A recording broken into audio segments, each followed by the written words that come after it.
Hey yo, different angle. Day 3, July 9th. Hey yo, different angle. That's what this episode is called. Sucking on Your Own Sunday. Still sponsored by the Sueños out in California because they're just good dudes all around. Gonna just plug this in here and we'll get it going, man. Got some interesting stuff for you. I told you that I'd have a update on signings. I had a feeling that yesterday during our little deal that we were doing our 40 minutes here, I told you the phone was going to ring, some manager was going to call and need something somewhere, and that is exactly what happened. And I'll be signing Austin Mora and Matt Reitz to the Lancaster Barnstormers of the Atlantic League for 2 spot starts tomorrow, 2 7-inning games. Reitz will throw game 1, Mora will throw game 2. It's going to be a one-day contract. They're going to head over to Lancaster tonight after throwing. They're in Washington, Pennsylvania still, where our Yinzer Baseball Confederacy just ended.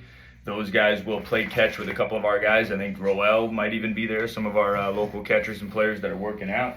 Oh, you want to say hi? Come here. Charlie misses you guys. He wants to say hi. Say hello, Charlie. Say hello, buddy. Hello, guys. Hello, guys. Charlie saying hi. Charlie was watching the YouTube, and you guys need to go on there and subscribe to that YouTube, Black Sox Pro Baseball, so we can get all the followers that we can get, subscribers that we can get, so that we can finally get to the 1,000 and then several thousand followers that we need to be able to do some of the things that we need to do while we're traveling and getting this word of professional baseball out. The word brought to you by, obviously Samuel L. Jackson, Ezekiel 25:17. So BlackSoxProBaseball.com's got your information. Today is Sunday morning. There's a lot of action going on. You got the Team X playing this morning at 9 a.m. I know that Cole Bombalis opened that game and threw the first inning or 2, I'm not sure, and then he headed down to Staten Island where the Ferry Hawks are having about a 25-player workout. Got my man Lou Martinez down there catching, making his money for the day. We got him down, little day job in the morning here on Sunday, and then he's going to go play a 2 p.m. doubleheader for Team X up in New Jersey. Hopefully those guys get 3 W's today. I know it's 2 different leagues. We also have the Kenosha Kings playing today at 12 o'clock Central Time over with, I don't know who they're playing. They're playing one game at 12 o'clock. I know it's going to be the last couple games for a few guys and then a playoff push for some other guys. Down here in South Florida, of course, it's raining dogs and cats. Rained out today for the Atlantic Braves at 12:30, but I'm going to be on the field later at 3 o'clock if any guys are around, want to meet me in the Palm Beach area. So our 3 locations in the country moving. I'll get to this scoreboard and get to these transactions and get you a couple more announcements and updates on Savannah and things like that in a minute. But just wanted to hit on that Reitz and Mora situation. 2 pitchers that did extremely well for us in the Yinzer have been around since last year. Austin Mora, a guy that played in the Pecos League, did all right in the summer. Didn't really care what he did until he came to the Yinzer and started to prove himself as one of our better arms late in the year last year. And he signed with the York Revolution to finish the season in the Atlantic League. So that was enough to get Ross Peoples to allow him the Game 2 spot start against Southern Maryland, which will be a great opportunity for him and Matt Reitz. Reitz just went 5 innings in his most recent start with the Charleston Dirty Birds against, I believe it was York, 5 scoreless, did a great job. And then that definitely earned him this next opportunity when there was a spot start to come up immediately, which I told you in yesterday's broadcast on the Black Sox Baseball Network that I just had a feeling that someone was going to call. And this is exactly how it goes, because Monday will be the first day, or actually today is the first day of the second half in the Atlantic League. So this game on Monday is actually a doubleheader that I guess was postponed or moved or something from the first half. It's a makeup doubleheader, so it doesn't even count for either side, which is great for our guys because, like I explained to Mora and Reitz, sorry, Benton was also in the conversation. Like I explained to our 2 guys, this might be a great opportunity for you to just go in and shove. Hopefully these teams are not putting anything on the line for this game except for some good defense behind you maybe, and just throw strikes and try to get all 7. If you get 5, great. If you get all 7, great. But this is kind of the difference between the Black Sox organization and what everybody else does. I don't really know what everybody else does. I don't really care. I know that I could take guys like Reitz, take guys like Mora, and work them through seasons and years and be with them for a long time. Take a guy from the Pecos League, Austin Mora, and make him an Atlantic League starter because he has it in him. Maybe he just needs to change some of the pitches that we throw in certain counts or different situations versus different teams. Like for both these guys, they get a scouting report from me and exactly how to handle this situation. And a lot of players are going into professional baseball just winging it. It's going to be extremely hard to succeed like that. I recently looked up some numbers, and we'll talk about some guys today in the scoreboards that I've been finding as I look at these box scores and standings, where I told some of these guys, maybe we can go get a better job and you won't have to pitch yourself out of a 10 ERA or whatever it is, but guys want to do whatever it is that they want to do. And so hopefully by providing this information on here, giving you guys the info, this is the free service now. You guys are at a free service. YouTube and Instagram, milk it, take what you can. We'll be charging for the time on the field and for the training, which is really what guys need, the detailed information that Reitz and Mora pay for to get into this situation. They're not signing because they pay me. They're signing because they do a good job and get better as time goes on. So that's why we're doing this. We're giving this information out soon enough. Like I said, Colbon Bayless will be on here. We'll have other people on here. Just wanted to get this first week going before I hit the road. To give you guys a good laydown of really what this is. Nap time. See you working over there. So as we get into this scoreboard and standings, I explained that the Atlantic League is in their second half now. So what will happen after these two games that really don't mean anything to these two Atlantic League teams, they'll sign my guys to a one-day contract. They'll go over there tonight. They'll get them a hotel room. My guys probably want to stay 2 nights. I believe they want to stay after they throw. It's going to be tough to do that long of a day, doubleheader day, and then just head right back to PA, Washington. But Mora was basically going to start in a Sunday league this Sunday over by him in the Cleveland area, and then he was going to start next Friday for our Kenosha Kings team. Obviously, this will be broken up a little bit, and now Mora will move to Saturday on my calendar, and we'll bring Joel Perry in, I believe, for the 14th or 15th or 13th or 5th, 14th to make a spot start there in Kenosha. So, there's always a plan for a guy. They're going to get released. We know that. They come back to me. We get the information out to the teams. And like I've been telling my better guys, and like I said to you guys about the guys on Baseball Reference and in these other leagues pitching down high ERAs, when we first talked and I said to shoot high and aim high, I meant it. Because what happens is you get stuck into a level, stuck into a category. Yesterday on our broadcast, we had a guy, Pecos League guy. He's labeled a Pecos League guy. He is what he is. College guy that went to the Pecos, and yeah, you strike out a guy an inning in the Pecos, but you're walking too many guys, you're giving up too many hits. I actually got an opportunity to talk to that guy yesterday and give him some insight into his next outing, which I think he did pretty good last night if you look him up. We'll get those details out there as everything really starts, coming together. But, that detailed information is the difference. So there's no comparison, there's no competition. I've never competed with anybody. If anything, if everybody was so credible, I would appreciate it if you guys would put your faces out here, put your names out here next to your whatever it is that you're doing and explain your credibility, because it's really what I don't understand. And then everybody wants to turn and knock the guy that's been in it for 20 years credibility. Maybe that's why Ross Peoples is calling me for these 2 starters tomorrow, because there's no credibility, no accountability, and right? So get into this scoreboard here, man. There was a lot of interesting stuff from yesterday. We'll start at the Atlantic League. Bunch of games, like I said, last day of the half. Some teams clinched the other day. You saw Long Island, you saw High Point. In the Atlantic, you saw Charleston get swept yesterday when our guys started the doubleheader. Well, they got a win yesterday, 4-2. Joe Testa started on the mound, the experienced guy for them, player coach, pitching coach. He gets a W against Staten Island Ferry Hawks. Brandon Pugh led off yesterday. He didn't play game 1 2 days ago, and then he started game 2, went 0 for 4, but yesterday 2 for 4 with a run for Brandon Pugh. And then speaking of the Lancaster Barnstormers, they scored 17 yesterday, 17-4 against the Spire City team, where Nate Peden, Weinberger, Tannenbaum, Maduro are. We talked about Maduro vulturing a couple of those W's. He's 2-0 right now, but Peden with a scoreless frame yesterday. In the loss to Lancaster, who scored 17 runs. So hopefully they're riding a nice high into Monday and they can support our boys Reitz and Mora.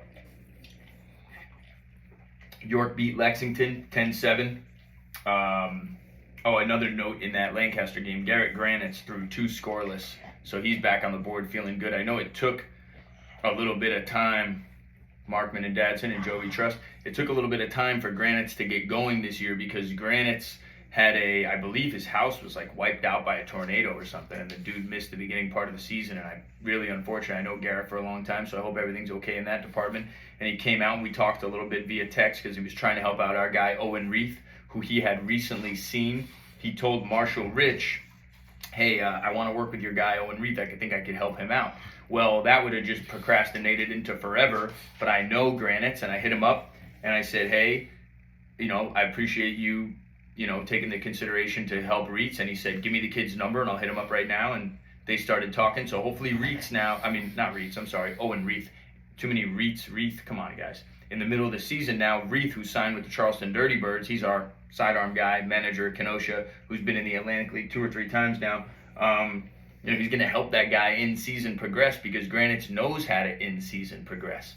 One thing about Granite's fun fact is when we were in the Pacific Association, I learned that he is the guy, he sits in the left field bleachers in BP and he watches probably watching the righties, seeing how they pull the ball and whatever, but if this is the fence, he sits like this behind the wall and just watches BP and then goes and gets his home run, foul balls, and whatever he's doing his job out there as a shagging pitcher. But he doesn't shag on the field. He sits on the other side of the fence. Saw that the entire season in the Pacific Association, and then realized that's just how he does it. But fun fact about Granite. Anyway, you got York beating Lexington 10-7. Long Island, obviously they clinched the day before. They beat Southern Maryland 7-2. I was looking at that box score. Alejandro De Aza, who plays a little bit down here in South Florida with us. I know he was procrastinating into the season. I was actually trying to help him find something overseas or maybe somewhere else. I know he's going to be going to the Dubai League. So for all of you guys that think you're going to Dubai, you rookies, Alejandro De Aza, the guy that hit 343 last year, batting champ, and played, how many years in the big leagues? 15 years in the big leagues or whatever. That dude is going to Dubai. You're not, but whatever. He's hitting 287 right now and has a good chance of repeating as the batting champ. And one thing, like Cam Feltz, who we'll get to a little bit later in the Pioneer League box scores, is that the walk to strikeout ratio plus the extra base hits and the homers is really what makes the complete player. Or go ahead and strike out a bunch of times and hit some home runs, like Josh Rewalt and some guys that I've talked about in the past. But good to see De Aza doing his thing over there in Long Island now for a month. I guess he came a little late, but he's in it. Baseball brilliance. Wow, there he is. The recap brilliance. You're not in the box scores, buddy. And then you had Gastonia beat High Point 7-2. Not much in that game. But that's our Atlantic League wrap. Let's say we slide over to the American Association, where I was hoping that we'd get to see our guys, Jarrell McDade and Keyshawn Lynch, go off in a doubleheader. Unfortunately, it was a 3-1 game and a 1-0 game. Come here, Footsteps. 1-0 game and a 3-1 game. Our guys didn't do much offensively. Actually, they didn't do anything offensively. Actually, nobody really did anything offensively as Cleburne got swept by Sioux City after that rain out the previous day. So, unfortunately, it was actually 4-1 and 1-0. The first game was a 6-inning game. I'm not sure if that was because of time or weather or whatever that it was.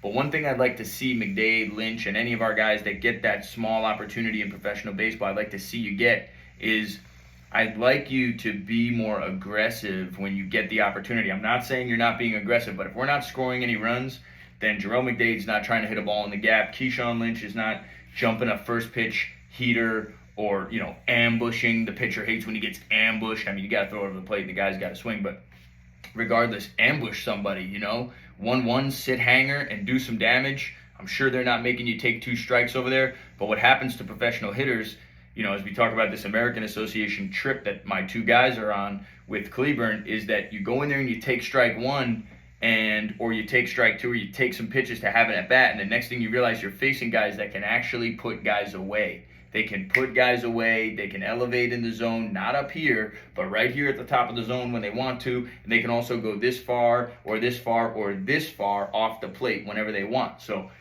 different type of pitcher you're facing in the American Association or in professional baseball in general. So, have a little bit more of an aggressive approach. I'm pretty sure that if Bradley Roberto jumped into one of these situations, which I'm trying to get him into, he's going to be in swing mode and maybe make them think that he's a first pitch swinger after the first few at-bats and then calm it down later and get ahead 1-0, 2-1, 3-1 as the games go on, because you can kind of play them into that situation. And that's another thing that we'll talk about at the end here. I want to talk about setting pitchers up that you guys know, and I think that's where some guys are missing out on that aggressiveness.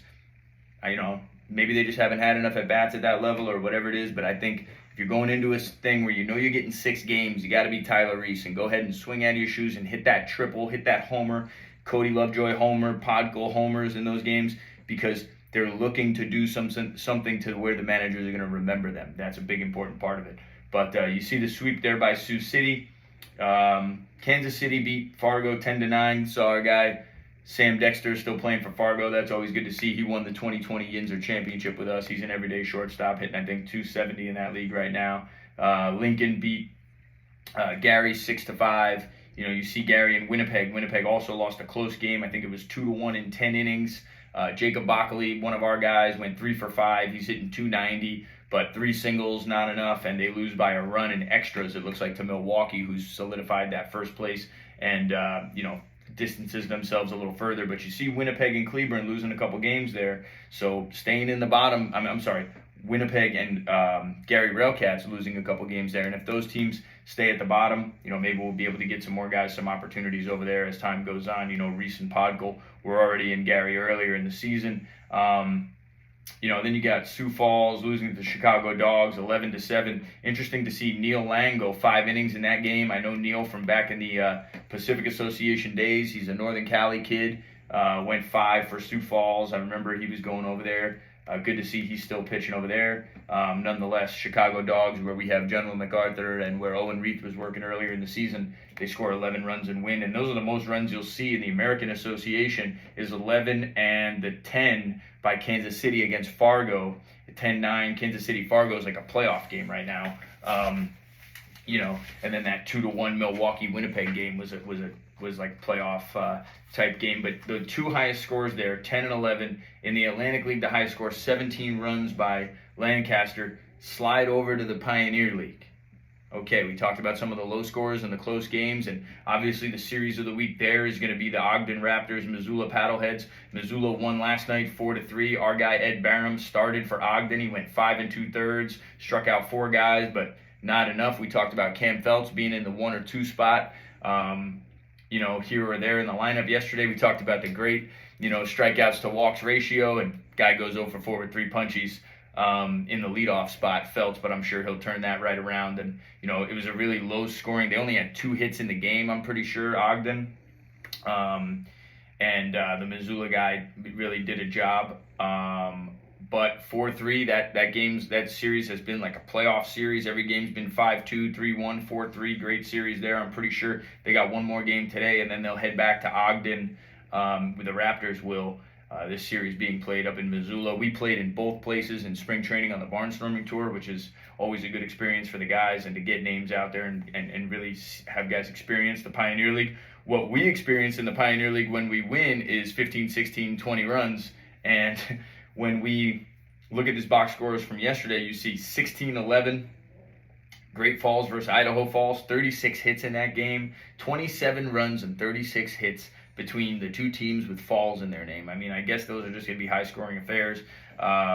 Billings Mustangs got beat by I guess it's Grand Rapids or whatever they're called, 13-2. I mean, 13-2 and 21-5.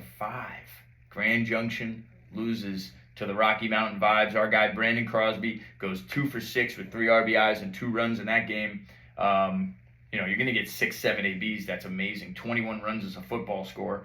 21-5 is a football score. So you got 21, 13, 16, and 11 in the Pioneer League, as opposed to only 10 and 11 in the American Association. Lancaster went ahead and scored 17 runs yesterday just because they felt like it. Frontier League scoreboard, you see there's a couple high scores in there. Well, really one high score that stands out is 14-6. New Jersey beats TR yesterday in TR. Our guy Markman with TR and Dadson do their thing. Markman actually with a knock, I think. But 14-6 after the previous day, TR walking off on New Jersey. I posted that on Instagram, the walk-off. If you go back in my story on the TR page, and it shows the guy get the hit, and it shows the runner come around third and stop, and then it shows the catcher not at home plate. All of a sudden it cuts, and the catcher's not at home plate, the ball's getting by, and the guy's scoring the winning run. So it must have been an errant throw, maybe missed a cut or bounced away or something, but they didn't put the error in the walk-off video, which I thought was interesting. But nonetheless, New Jersey, PJ goes out and scores 2 touchdowns a day later. goes up 14-6, wins 14-6. Ottawa scored 10 runs against Tri-City last night. Meade didn't play again, but 10-7, Ottawa gets a win. 2-1 Lake Erie with Jackson Pritchard going 2-for-4. Lake Erie beats Schaumburg in a pretty big game for Lake Erie, one-run game, playing playoff-like baseball for them now the rest of the way as they try to get back in it. Rockland did score 16 runs against Florence yesterday, 16-2. I think they may have also only got a couple of hits. Quebec beat the Grays 7-1, and our guy that we know had played with us a while back, who it's good to see him having some success, is Brian Leaf, went 3-for-4 with 5 RBIs, a double and a homer. Moscatello threw a scoreless frame and struck out 2 or 3 guys, as he always does. Good for him. Great job, Moscatello. You got Washington losing 6-4 to Sussex. It's going to get interesting for those couple of teams. And then Joliet, player of the game, Andrew Dietz, goes 7 innings, 2 runs, strikes out 4, walks 5 guys. But when you're winning a 3-2 game like that, maybe he walked the right guys if he walked 5 guys instead of throwing strikes to all those guys where you never know what could have happened. So maybe carefully pitching around some guys. Dietz is at a healthy 10 games, 3 starts, 3-2 with a save, 38 innings, 22 strikeouts with a 2.37 ERA. Andrew Dietz might be our hottest and best pitcher in professional baseball right now, up in the conversation with guys like Chris Irwin, dudes that have been doing it for a long time. And then you saw, Evansville beat Windy City 8-6. But the stories in the Frontier League: Joliet and Dietz, New Jersey scoring a couple touchdowns, Brian Leaf taking off 3-for-5 or 3-for-4 with the 5 RBI day. That's awesome. So covering your partner leagues, you look at your high scores, and then you slide over into the big leagues. Yesterday we were watching that Tukey Toussaint outing. He went 5 through 83 pitches against the Cardinals. They took him out for the lefty. I don't know if you remember yesterday, I turned around to the screen and I was like, oh, Tukey's going back in. And then no, they brought the lefty in, and the lefty struck out the side.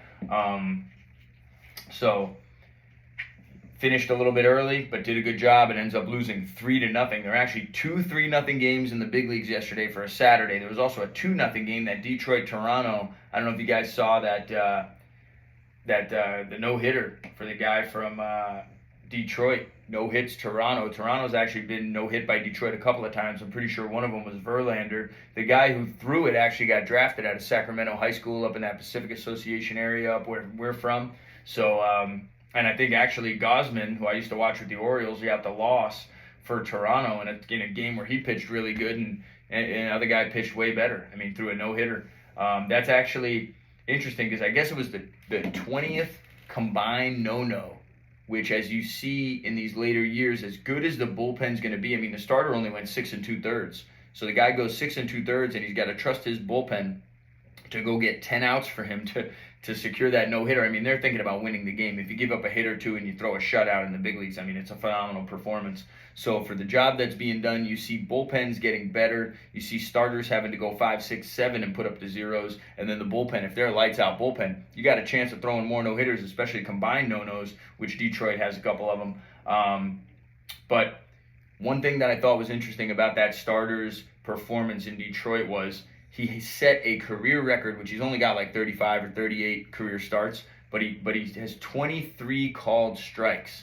I thought that was interesting because 23 called strikes is an important number for guys who, your shit is fat if when they every time you throw a strike, they swing at it. Your stuff is too fat or it's too deliberate. They know what's coming. So to get the 23 called strikes, I mean, could be just that kind of day. There's a lot of times where we'll see a strike or maybe 2, and we'll make guys kind of stretch it out depending who we're facing, what day of the series it is, how important the series is. Do we need to knock this guy out to get to the bullpen? Does this guy have a history of going late in the games? Is he a strike thrower? If he throws a lot of strikes, we're going to swing because better chance of hitting doubles and home runs, depending what kind of lineup you have, than falling behind 0-1, 0-2, 1-2 the entire game.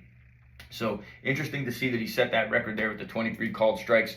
We'll definitely be watching 5 days from now when he throws again, and also when Tukey throws again. And I want to see that Michaelis guy from the Cardinals. Love watching him pitch. I can't pronounce his name, but who cares?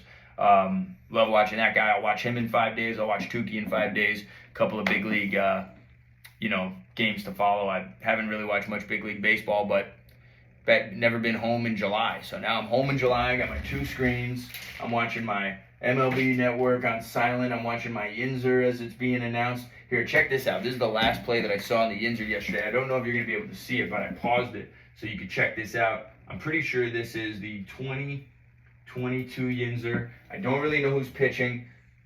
You're going to see a phenomenal play by the second baseman. His name is yinzer30. I know it's far away. You got to go tune into the YouTube and get on that stream of Yinzer games if you want to see your previous web gems. But I just like this play by LG. I don't know if it ends an inning or what, but it's a sharply hit to the right side. It's the next guy. My bad. What do you want from me? It's going to be right here. LG's about to get out of it. This looks like, I can't tell who the hitter is, but basically been just letting these screens roll and watch as much as I can while I have the downtime. Here it is, the second. Slides to his right. Beautiful play. Ends the inning. Stewart. I just figured, that's always fun for a Sunday. Watch Laguerre make a play. I know he's still out there in PA. We do have some spots in Kenosha if some of those guys want to slide over, and we need to do it soon because we need to get our playoff rosters kind of situated over there in Kenosha. So you got your scoreboards covered, you got your transactions, and then, I know yesterday we mentioned being in Savannah, Georgia, we're going to have the opportunity to fill some players into the Charleston Dirty Birds side of things and compete against the Savannah Bananas, which will be a pretty interesting experience.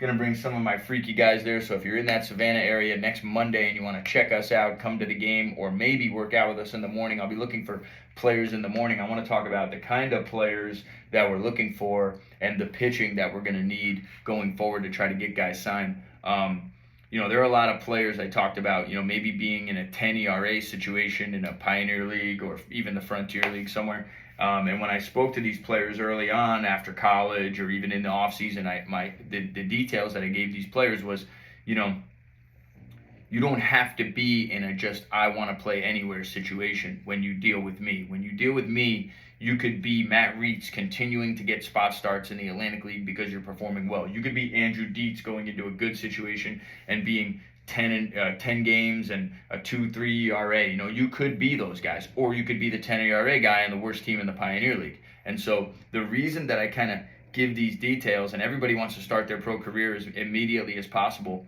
not always the best thing to do. Some guys just want an opportunity anywhere. They'll play anywhere for everyone, anyone. I don't advise that that's the thing to do either. A good opportunity is a smart one, and I think guys are not don't have the patience that we once had, and also there's so much information out there to see, like, oh, your roommate signed, my teammate signed, this guy sucks, and he signed, Joe signed, this guy is terrible, of course I could sign. And then it makes you want to kind of jump into the pool a little bit sooner, jump into the fire a little bit sooner. Well, for you guys that have those high ERAs and are getting released from the West Coast, there's something to be said about being good. There's something to be said about being Andrew Dietz or Matt Reitz or anything that rhymes with Eats at this point. But really what it comes down to is Cole Bombalis and Joe Torre. And the more time you spend with us, the guys that spend the time in our program with us, working with Cole, doing the early work, doing the Florida stuff. Dietz was down here in January, and he milked the entire offseason to get as good as he can get. His body changed. The speed of his hips, the speed of his arm, it changed over time. That's why Dietz is in this situation. Dietz is not in this situation because he said, I want to play pro ball, and he just bounced around and whatever happened, happened. He pitched against Joliet in our game with them and went 5, maybe 6 in that game against them and did a great job. And that's why he was going to get. Now, we had some insight as to who he was from before because Minshaw was his coach in Florence when he was there briefly the year before. So we already knew what we were going to be looking at. So look how we can know what the situation is, the Frontier League, this team, and this is what we have to do to get there. And Dietz did what he had to do to get there. Matt Reitz has always done what he needs to do to get there. The guys like Maduro, I'll tell you, Brandon Maduro, the guy that was going to sign that signed in with the Ghost Towns recently, or whatever they're called, the Ghost Spire City, whatever. He's got 2 wins in 2 innings, and yeah, he vultured a couple of W's, but he was about to go to the Empire League after the Yinzer. And I said, Maduro, we do this so guys don't have to go to the West Coast, so guys don't have to go to the Empire. And Empire is great if you want to play for the Empire League travel team, but I don't know how many players they've promoted and sent to Pro Bowl. I mean, you look at this list, you're going to look at a list of guys here, and everything's online for a reason, so you guys can all follow along. But, I mean, you're looking at transactions, and you got just in July, or let's go back to June. The yinzer ended June 30th. On June 30th, we signed Nick Beardsley, Chance Benton, Owen Reith. Ian Walda signed 10 days before. Previously in the month, Ruiz, Podgol, Reese, Jalen Smith, Marshall Rich got traded. Crosby moved teams. Austin Markman got a job. Sywin got traded. So you see all these transactions. Well, maybe I'm going to go play somewhere else. Let's see what. Well, look at July. Austin Mora and Matt Reitz yesterday. Harold Miles has already been signed and released since July 4th. Jarrell McDade and Lynch are over in the American Association. Maduro's got vultured those W's. In the Atlantic League, Danny Taggart got an opportunity. Casey Grimm got an opportunity, and we mentioned that Matt Reitz 5-inning game that he threw. So if you're just playing the math and you look and you say, okay, 9 guys have signed, and we'll change the number right here for you. 9 guys have signed in July. 14 in June, that's 23. Okay, what's Joe's total? Joe's total is 76 players right now. Joe's signed 76 players. Every time I look at his website, the number of players that he has on here signed has changed. Well, you're saying you already signed 76 guys. Maybe we don't know how much more is going to happen. Well, let's look at the 2022 transactions, and we'll actually do it a little bit differently. We'll look at this page over here, past transactions, 22 players promoted, and let's look after promoted in July. You got July, you got August. Look at this August list. In August last year, 28 players got an opportunity. After August 15th, I think like 30 players total got an opportunity. We also signed 3 players in September, which is very rare. Actually, one was a bullpen catcher, one's contract was purchased to go to affiliated ball, and the other one was the Austin Mora guy that we're talking about getting the opportunity in the Atlantic League. So you look at how many guys are signing late, and you look at the teams they're signing to: Evansville, TR, Washington, Lexington, York, Sussex, Florence, New Jersey. You see Charleston. You go back earlier in the season, you see High Point, Wild Health Genomes, who are now the Spire City team. You see all these options. It's not just one team or 2 teams or 5 teams that are signing players. It's any team whenever they want, whenever there's a need. And I think something that's working in our benefit, to our advantage this year, is having younger managers like, let's say, Jared Lemieux, who I worked with last year when I was with the New Jersey Jackals with Brooks Carey. Having that connection, having Brooks actually over in Tri-City, and then having PJ over in New Jersey, that opens up the opportunities for our guys. We're going to sign guys to more teams at a more spread out radius in the United States because we have more connections in those places. So you see last year, you got 38, or you got 28, and so you got 33 guys signed in the last month and a half of the season. It's not the last month and a half of the season right now. Now it's July and we're at 9. If last year was 28, you can probably anticipate another 19 getting signed before this month is over. I don't think it'll be 19. I think it'll be 10 to 12 personally. I hope that it'll be some position player calls because I really want to get some of those guys, those Josh Burnses, those Wadi Almontes, those guys, those opportunities. So then we can move up from the bottom, the guys that would be the next guy up, and get the next phone call. Because a lot of times it's not me saying, hey, I got Josh Burns, you got to sign him. Hey, I got this guy, you got to sign him. You got to give the options. Burns can play the 3 infield positions, hits right-handed. Wadi can also play center field, hits left-handed. They want to know those things because they want to make the decision. You don't know everything about a team's roster. The manager does. And so it's up to him at the end of the day what they want to choose. So a lot of times it's me just putting the multiple names out there and seeing what's going to bite.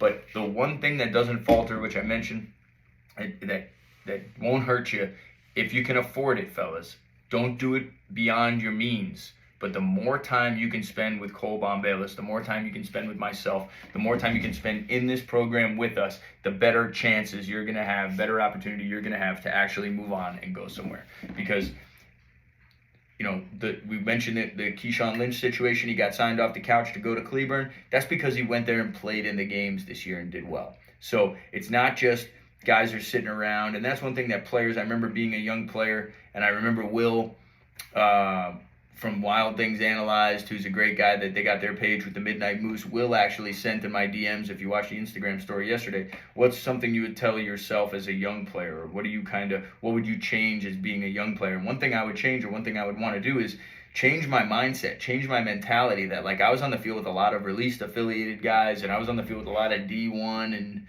guys with accolades.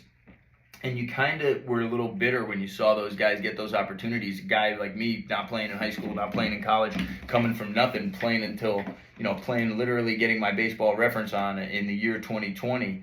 I mean, I started in 2003. So think about all the guys that I saw signed in 2007, 9, 11, 13. And I'm thinking, like, well, I'm still playing. And as I've been doing this, so many of these guys that got these opportunities before dropped off and they didn't perform well and they didn't do anything. And one thing I wish I could have changed about my mind was how I thought about that. Because if I just said, you need to be a better player, Joe, you're not a good enough player to be signed, forget who's actually getting the opportunities and where they're getting them and why they're getting them. And if I could have just changed a little bit of my mind, it would have changed a little bit of my game, probably let me ease into playing just a little bit more when I was in those playing to sign situations versus playing the seasons out just to play as many as possible. So one thing I wish I could change is the way that I looked at other players' competition, the way I looked at released affiliated guys. I'll never forget working out one day with Michael Taylor. I think Michael Taylor's playing in the big leagues still. He was with the Atlanta Braves for a while, Washington Nationals. I don't even know. I think he might be with the Braves now. I think he's a World Series champion last year, if I'm correct. I don't know. I got to go back. I watched him run the bases recently in a video just because I like watching him. But that kid was 18, 19 years old coming up, and I was working out in my 20s thinking I was competing with this guy. Going to workouts where his agent was, where scouts were, that I was at, thinking I was competing with Michael Taylor, that I had a chance to play the infield somewhere. And I wish that I just knew at that moment that I really had no chance. I thought I had a small chance. I had no idea what it really was at that point. But if I could have been more realistic with the situation, even though I was maybe 10 years older or 7 years older than this kid, I could have learned a lot from Michael Taylor being around him a few days. I did learn something that was pretty important. We were playing catch and he threw a ball over a fence. And he just ran and hopped over the fence like it was nothing. And his agent chewed him out like, bro, you're jumping a fence. You're about to get signed. What if you rip a hole in your leg or your hand or something? And I thought, like, that is take care of your feet. That is rule number one, take care of your feet at its definition right there, especially for an MLB type, prospect, guy that's looking to get signed, and his agent's there watching him, and I was there. But, that's one thing I wish I could have changed as a young guy. And the other thing I wish I could have done better, which yesterday I had a long conversation with a guy named Justin Toledo, left-handed hitting second baseman, who's in our Black Sox program, did exceptionally well this year, had a really good year as a young guy, not playing in college, was over at some, what do they call it, a post-grad type thing. I don't know, most of those things are bullshit, and he was basically getting bullshitted. I saw him play against us a handful of times, and I said, this kid could do it at this level. He came over to our level. I mean, that thing just folded. I didn't take him. I mean, players can see what it is for what it is. Comes over to our level with a few guys, and, a little undersized guy, and really performed out of his ass. One of the things that he has trouble with, and, a lot of young players have trouble with that I didn't when I was younger, was staying on the field every day for the course of 100 games. Being able to be on the field for 100, 200, however many games that it's going to be.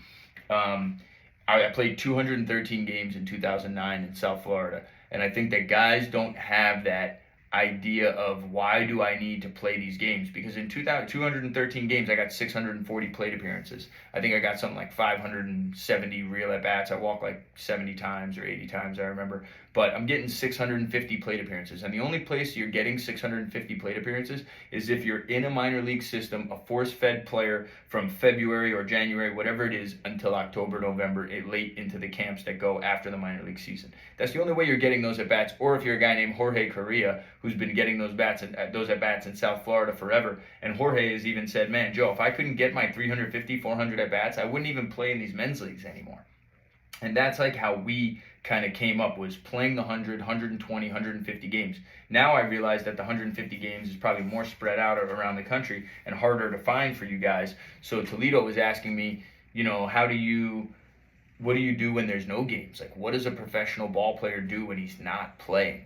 Like, what does he do? And so some advice that I gave Toledo yesterday was, I think he needs to get up really early. And I think he needs to be up before the sun's up. I think he needs to get his meditation and stretching and all that kind of stuff done really early in the morning so he can be out in the field. He's in South Florida and Kissimmee, so it's definitely not cool there. And he should get out there really early in the morning and up his workload and up his intensity of his workload and his workouts so that he's done quick, gassed quick. Don't do too much. Don't hit till your hands bleed. Don't run till your feet hurt. But up the intensity while you're in this Florida heat, so that when you do get an opportunity to go somewhere else, whether it's Savannah or north of anywhere, it's still hot, it's still summertime. And if you can get into those situations and feel like, wow, this heat's really not that bad because of how intense my workouts are, then that's a good thing. The thing you don't want to do is hurt yourself trying to bring that workload up. So workload is this. Workload is you work a hard job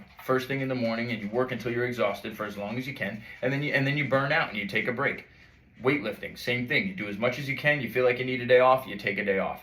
Workload is building up your capacity to do a lot of work in an intense environment and then taking a break. The biggest thing that people don't do when they're building their workload is they don't take a break, and that's how they get hurt. So if you guys know to build yourself up and then take a break, even me, people, oh, Joe never sleeps, Joe never, bullshit. I got rained out in Clearwater a couple weeks ago and I slept for 14 hours. But I knew to build up my workload, work, don't sleep, indie ball, kids, coach them, do everything that needs to be done. Oh my God, I got a rain day? This is a recovery day. I get to sleep for almost an entire 24 hours. That's how you build up your workload, and then rest, you recover, and then you start it all over again. And when you start it all over again, you don't start at the baby bottom that you started at, 3 months ago, because now you're in much better shape. You can start that much more of an intense routine when you restart again, and you might take a week off from this. It doesn't have to be a day. But understanding workload, understanding how you build and progress, when to shut it down, when to recover, how to recover, I think for guys, but also for me, I never really had many days as a young player without games. So being able to simulate games, you either need to be able to simulate the intensity of a game in a hitting situation. So you go hit the machine and it's like a game. You're having a game against that machine. Yeah, you might take some swings to warm up and practice, but really it's going to be a game. You're taking ground balls, going to be 10 or 20 or whatever it's going to be. It's going to be a game. It's not going to be I'm just taking 50, 60 ground balls and developing bad habits and not throwing to first base and not doing certain things that you might do as you get tired in the heat. Make it more game-like. And then if you can't make it more game-like because you don't have the capability of doing some stuff like that, then just make it training. Hit with the heavy bat. Run the sprints a few times a week, like 100-yard days a few times a week, to where you really feel your hips and your stride and everything changing, to where now you're progressing to, wow, in my pregame warm-up, I can do less and I can run faster before the game and really build my speed pregame, postgame, running on the field, off the field. That's really how you train, your body. But long toss, not enough guys are going to properly long toss right now while they're not playing games every day. If you can long toss 2-3 times a week, run sprints, that's how your velo is going to go up. Lift weights. If you don't long toss and you just go to the field every day and you play 60, 90, 120-foot catch with your buddy, maybe you get out to 200 feet every day, that's just going to make your season like this, and maybe even like this, and you'll just start, right? Because if you played 150, 200 game season, you never feel as good as you did that first day, April 1st or January 1st, whatever it is when you started. You're only going to feel worse unless you get the rest and you can, get a couple rainouts or something happens and you can keep playing. Go back and be playing, at a better rate than you were before. So managing all those things as guys that aren't playing right now because you don't have the games, if you don't have the games, or if you're in a situation where you're getting rained out a lot, or maybe you are on a team and you're not playing right now. Maybe you're a bench guy somewhere in America. I don't know what you're doing, college summer league or whatever that it is, but, you need to know how to manage those things. And I'm very lucky that in the 21 years I was a starter for the majority of my career on any of the teams that I went to. But as I got older, and especially when I got into new situations as a young player, maybe I didn't start right away. And you need to know how to manage your arm, your legs, whatever. Like for me, especially if I knew, let's say I played for the New Rochelle Tigers I think I played 15, 16 years for them on and off. But a lot in my young career where I was the 9-hitter, 10-hitter, shortstop, third baseman, second baseman. That was my job. So I knew that right before a game, I could sweat a little more. I could go change my shirt. I'm going to have an extra few minutes. I'm going to maybe eat a little more, drink a little more, because I know I'm not hitting until the second or third inning, unless it's a really good first inning. So knowing how to progress and how to pace myself just before the game and when the game started was huge for me. And you know what I ended up doing the most of the time on that team, and they can vouch for it, scored the first run of the game, got the first hit of the game, drove the first RBI in of the game, because I had those moments to sit back and go, okay, I just watched 7 or 8 hitters deal with a 1-1 count or first pitch. I watched every hitter deal with a first pitch. I watched how this guy handles people like Lou Gigante in the middle of the lineup versus the 8-hitter in front of me. And being able to evaluate that was because I took care of my body and what I needed to take care of before the game to be mentally to the point where I'm in the game mentally, physically everything's taken care of. And that's what I think players now, especially Toledo, he needs to stay on the field all the time. I think the day that he hit a home run in the Yinzer, he had like a leg thing and couldn't play game 2 or had to come out or whatever that it was. And, mentally, he's not going to be able to be there because physically he can't be there all the time.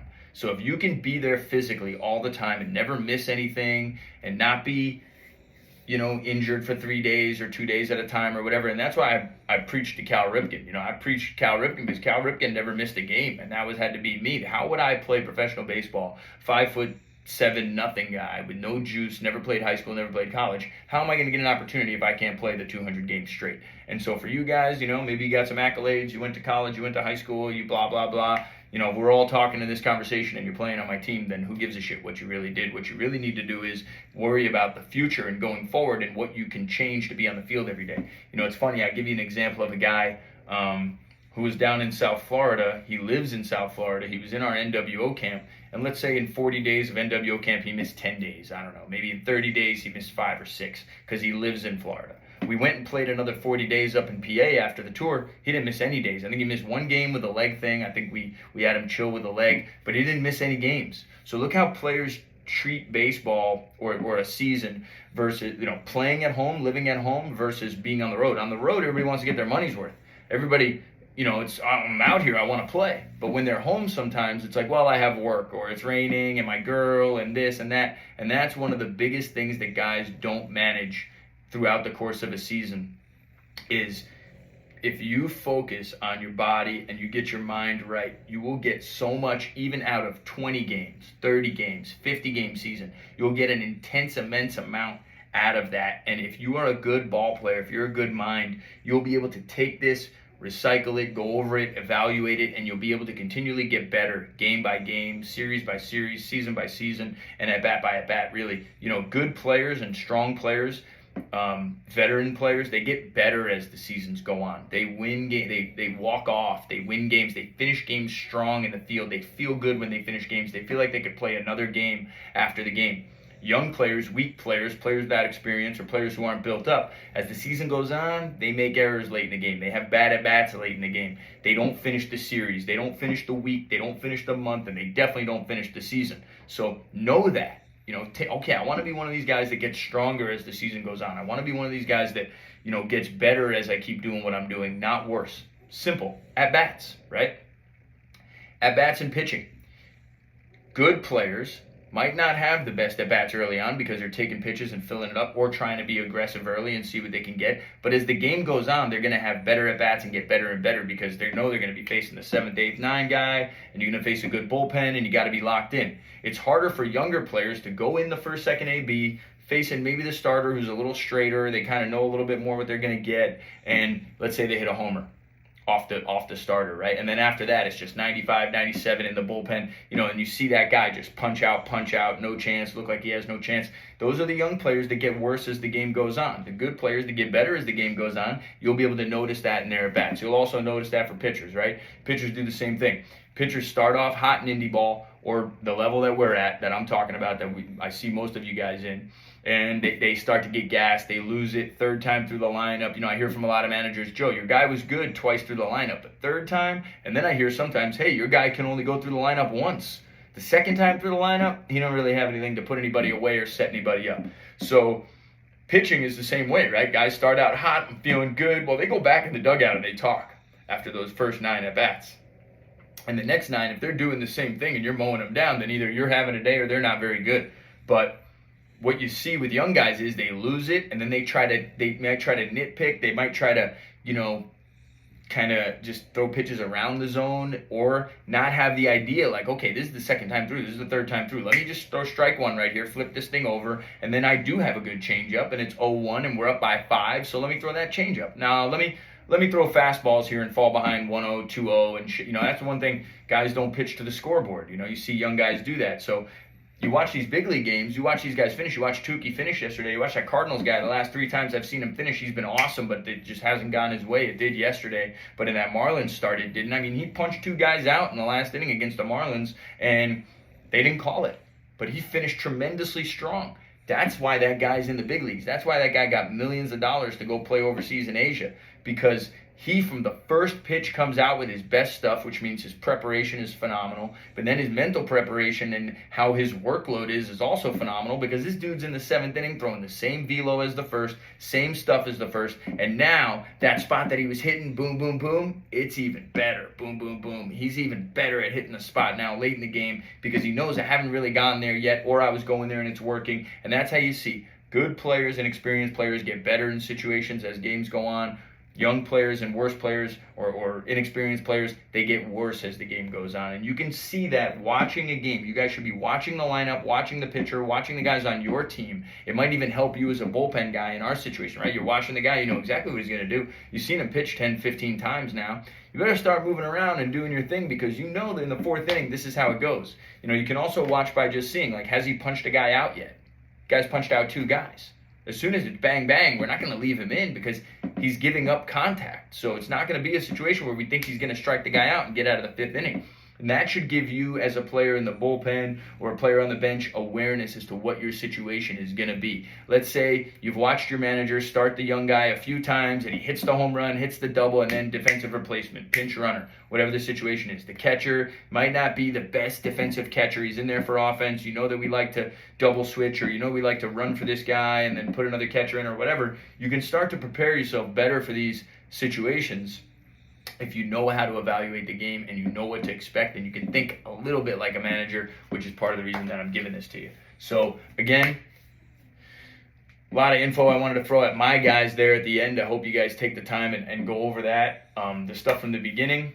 Signed a couple of guys in the Atlantic League. They're going to be spots starting tomorrow. We went over the scoreboard. The Indy Ball games are going to start here in a minute. I think it's almost 1 o'clock. You got a few early games here in the Frontier League. I know some of those teams are looking to go home and chill for the break before the All-Star break. That's going to be in Windy City. They got the All-Star game there. I know Sip Garza won't be taking a break, though. He'll be going there and catching it. Sueños, baby. Went over some, have a break in the AA, have a break in the Frontier. Atlantic will play their way through.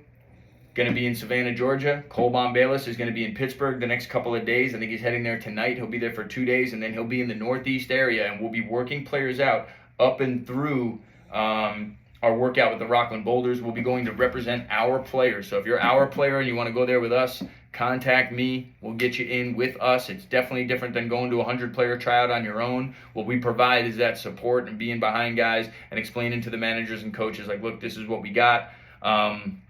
And I don't send guys to workouts for no reason. So if there's no reason for you to go there and spend the money, I'm definitely going to tell you that as well. It's only for guys that I think can go and make an impact in the Frontier League right now with Rockland. So we'll be there next weekend, and then Savannah the 17th, and then Cole and I will be in Kenosha, Wisconsin to finish the season with the Kenosha Kings in the Wisconsin State League and the Land O'Lakes League, and then we'll also be down here in South Florida getting at bats and doing our live thing for the rest of the summer. So for guys that want to get it going, you need to be on the field, you need to be in this environment, you need to be in this setting. Look at the guys that are signing. It's the guys that spend the time with Bombalis.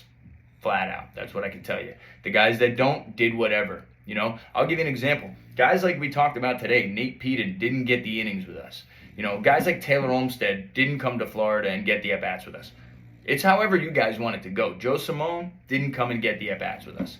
Guys that did maybe have a job over those guys or a situation over those guys, but nothing trumps playing the games and being on the field. So for all the guys that do the training and think now that training is the way, you look at Kramer, you look at Emmanuel Rosario, you look at these names, guys, and let's be honest about who everybody is and talk about it, because it's how the guys are going to get better. And I don't have the time to individually talk to every guy, but being on the field trumps everything. Being in shape, building up that actual workload that you need for the season trumps all kind of training. And one thing that I'm seeing right now is a lot of guys are getting these invites to spring training or know that they have an opportunity for a season, and they're just taking the training route.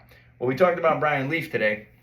I mean, Brian Leaf was everywhere in the country trying to get at bats before the season, and maybe that's why he's getting better. A guy that people thought couldn't hit it all and had a hole in his bat except for some power. The guy's actually doing some things, and Scalabrini's kept him around because he's gotten better. And nothing against those other guys, and they're all progressing. Olmstead had a hit last night, I believe, coming off of an injury. But maybe our guys wouldn't be as injured if they focused on the workload. And maybe they perform better out of the gate if they focused on the workload. There are a lot of guys that wanted to do their own thing this year, and the list I could go over. Spent time on the DL, did not perform great, have been released, bounced around, and I just want to see guys avoid that. And that's why we provide what we provide, being on the field as much as possible. So if you get an opportunity to continue to follow along, share this with people that you know, share this with people that you need to change their situation or change their mind so they can come over to us. Go on that YouTube, that Black Sox Pro Baseball YouTube, and hit the subscribe so that we can get to the 1,000 followers so we can take this thing to all different places. And, we're limited to how we can broadcast right now and how we can produce because of the amount of followers. So, I know I could probably buy them like everybody else, but I don't think I'm going to do that. And so really just want to give the information, which is the service, to you guys for free. And if you want to lock in with us, you want to get on the field with Black Sox Pro Baseball, be part of this Black Sox network, now is definitely the time to take care of your career. If you're here in July wondering, like, what the hell am I doing, or I'm a free agent, or maybe I do need to change my mind. Maybe some guys need to start training the right way now, get in with our doctors, get in with our trainers, get in with our healers, and really do some things that are going to benefit their career as opposed to wasting time, which is the most valuable currency you have. Even though you guys might think it's money, time is your most valuable currency. Thanks for hanging out on this Suck It On Your Own Sunday. We'll catch you soon.